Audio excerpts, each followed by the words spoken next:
Employment Roundtable podcast is produced by the Gable Gottwalls Law Firm. The Employment Roundtable is provided for educational and informational purposes only and does not contain legal advice or create an attorney-client relationship. The information provided should not be taken as an indication of future legal results. Any information provided should not be acted upon without consulting legal counsel.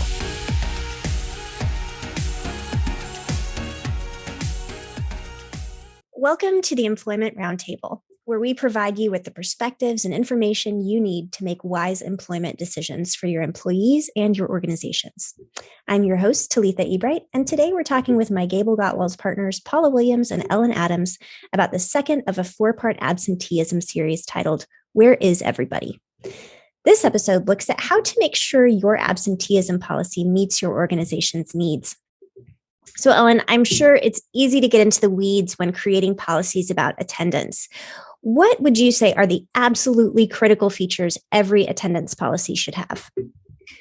Gosh, that's a great question. And I will try and give a high-level answer as opposed to a let me revise your policy answer, which is hard for me. So I'm going to rein it in. But absolutely critical in an attendance policy is that you're reflecting to your employees the why of your attendance policy. So why do you have an attendance policy? And then what are your expectations within that policy? So why do we have it? It's important and necessary for our employees to come to work and be in a condition where they are ready, willing, and able to fulfill their job duties. Are you talking about being on time, tardiness? Are you talking about staying for the duration of your shift and not leaving early? We call those early departures. What exactly do you mean by attendance? Make sure you're covering everything that you need to in a policy. And then the next pieces are just to make sure that you're aligning your attendance policy with other leave policies that you have in place. Like PTO and sick leave and other FMLA leaves, that's Family Medical Leave Act, or leave under the ADA, Americans with Disabilities Act.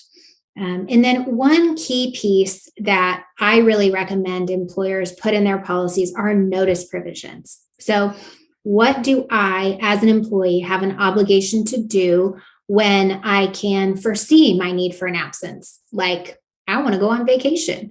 What does my employer want me to do in that instance? And how does that align with my employer's PTO policy? But the other notice piece that we really want to make sure we hit on is, what do I need to do as an employee in the unfortunate situation where I wake up one day and I'm not feeling well, or I'm at work and I get a call that my house is flooding, or some other situation is happening and needs my immediate attention. So having notice provisions is incredibly helpful. And then the why and the what and the procedures are really what. Yeah, Ellen, if I can jump in here on the notice provisions, you mentioned aligning with other policies. And I think that a lot of the things we consider in absence policies, we also consider in PTO policies. So how much notice does someone need to provide to take PTO? And there may be leave that's approved and leave that's not approved. And so when we're talking about absences, making sure that our absence policy aligns with, whether leave is approved and not approved and what counts as an absence, making sure that those are consistent with each other. Ellen, I'm going to put you on the spot if that's okay. Sure. I thought you mentioned flooding, and I thought it'd be fun to take you through a couple scenarios. Yeah. Okay. Is that okay, Talitha? I love it. Okay, great. So, let's take the employee who gets notified that there's a plumbing leak and there's a flood at the house. All right. This employee has no PTO. Mm-hmm. Used all of it. And we have a 48-hour notice provision. Mm-hmm. Does the employee get to go?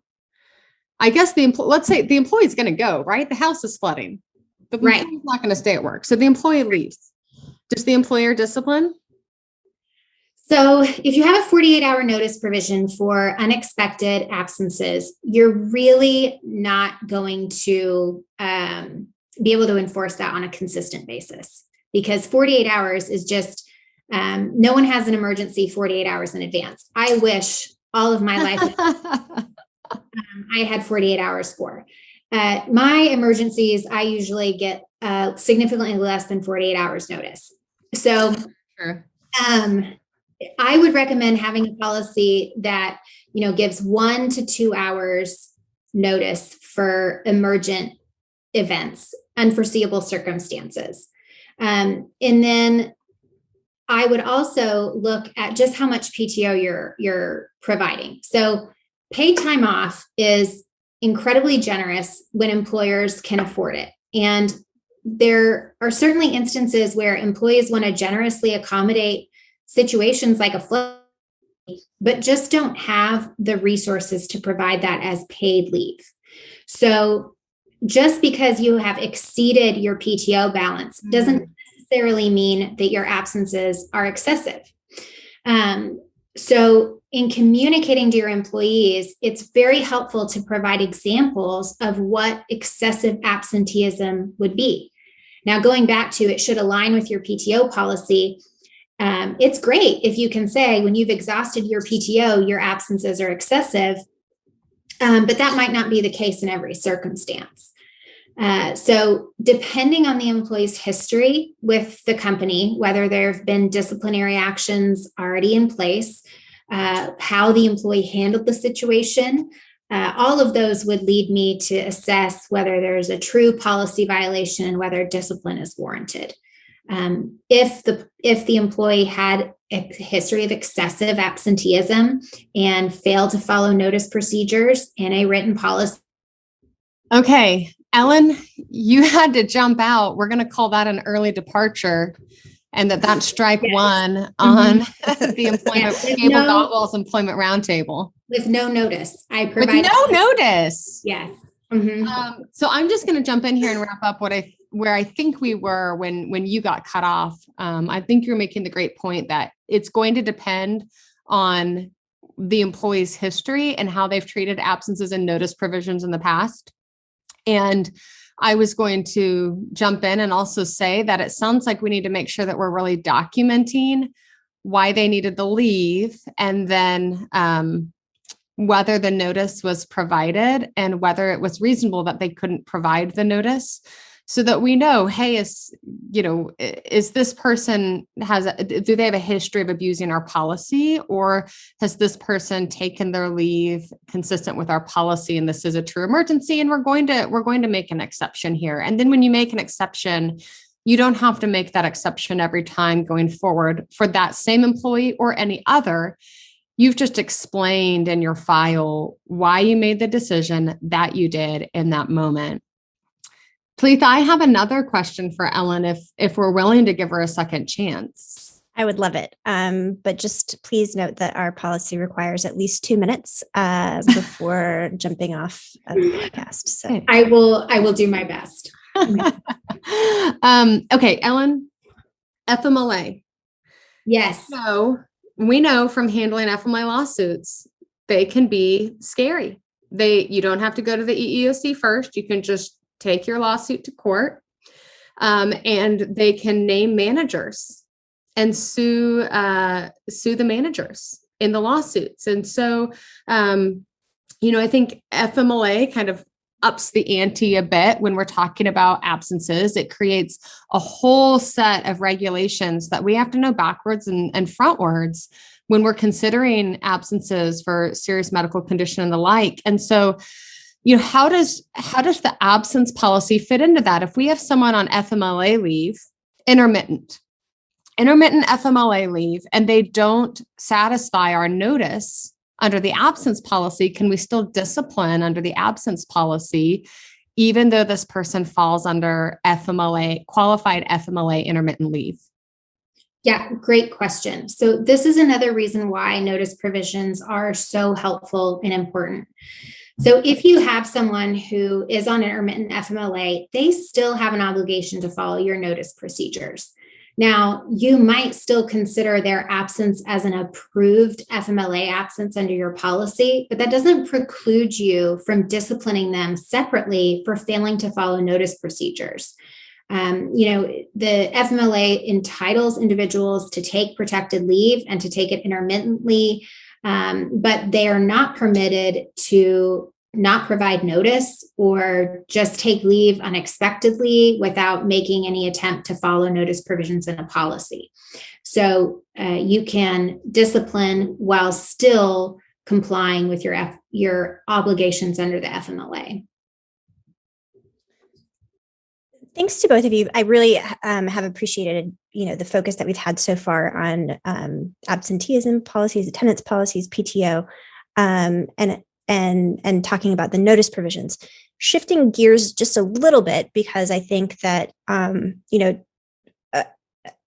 as we've learned in the pandemic, a good way to help curb unnoticed and unexpected absenteeism is, maybe some sort of approach to telecommuting, if that's possible, for a particular employee's job.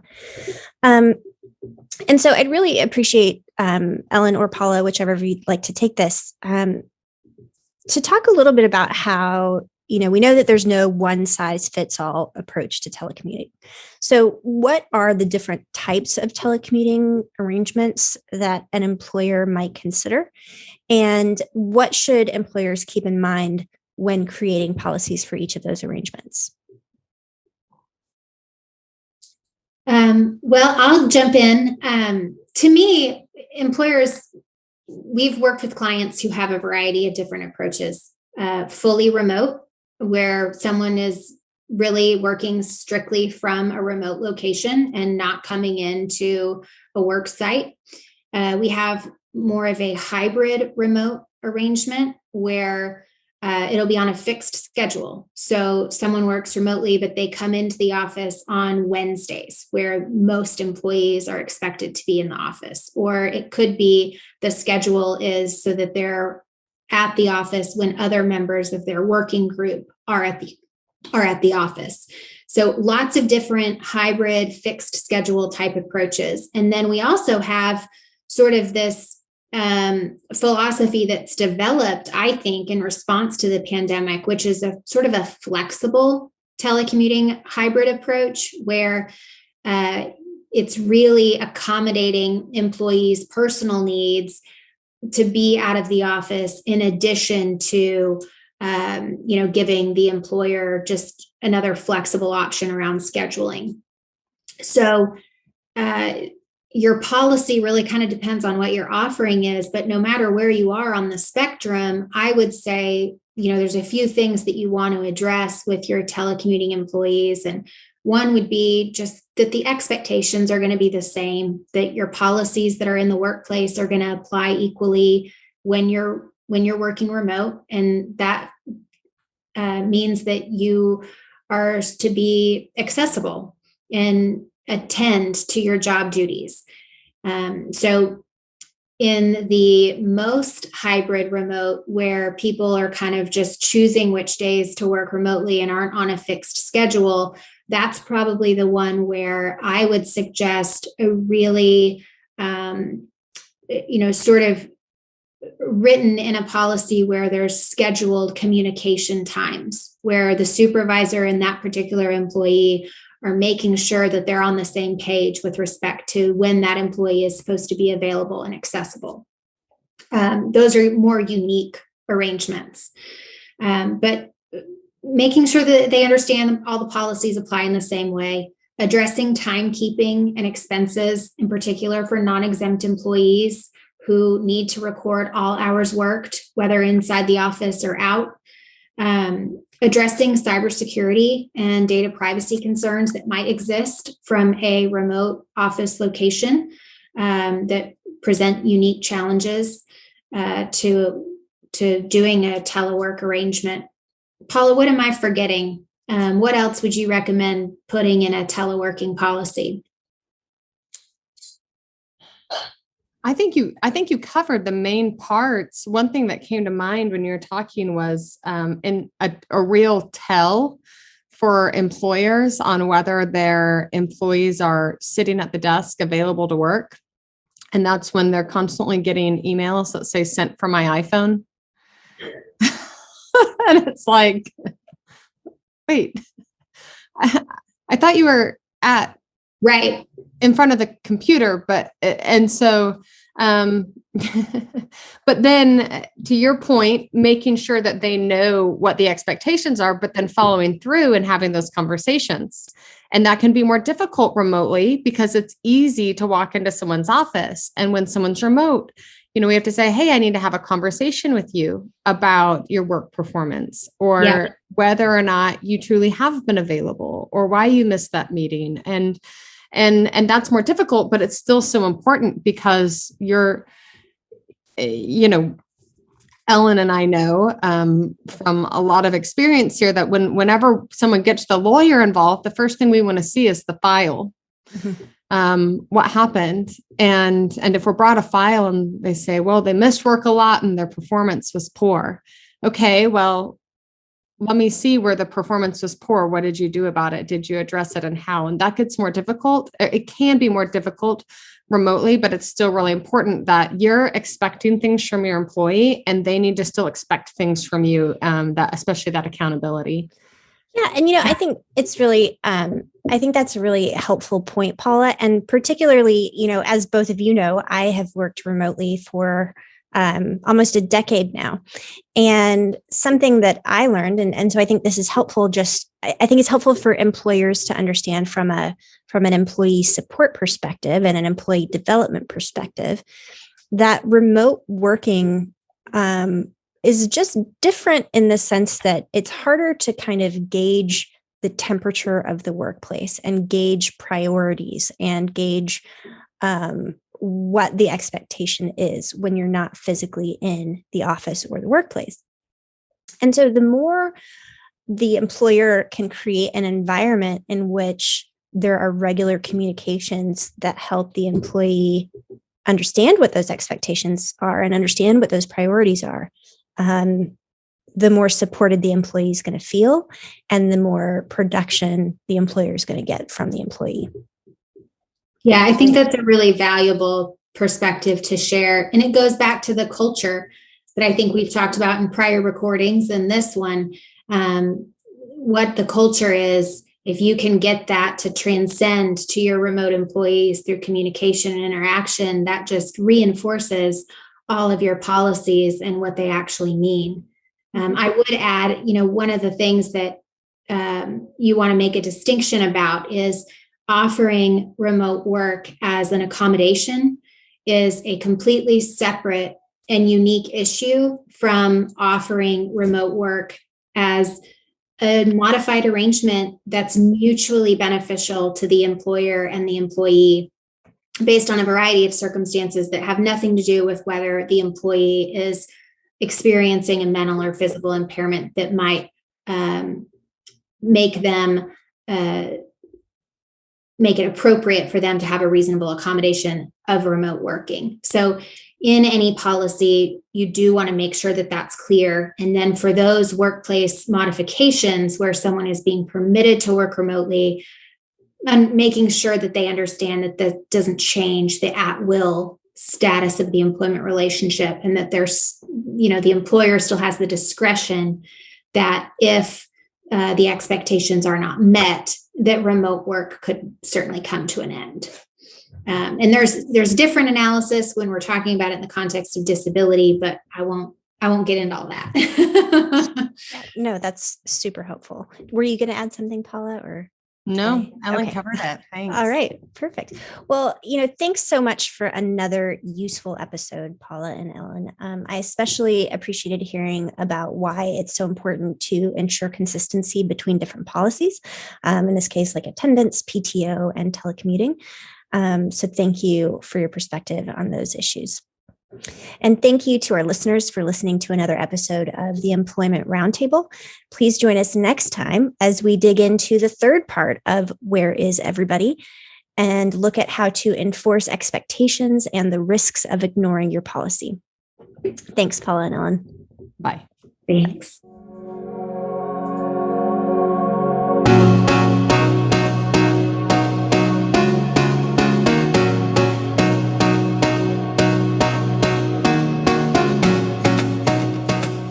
The Employment Roundtable podcast is produced by the Gable Gottwalds Law Firm. The Employment Roundtable is provided for educational and informational purposes only and does not contain legal advice or create an attorney-client relationship. The information provided should not be taken as an indication of future legal results.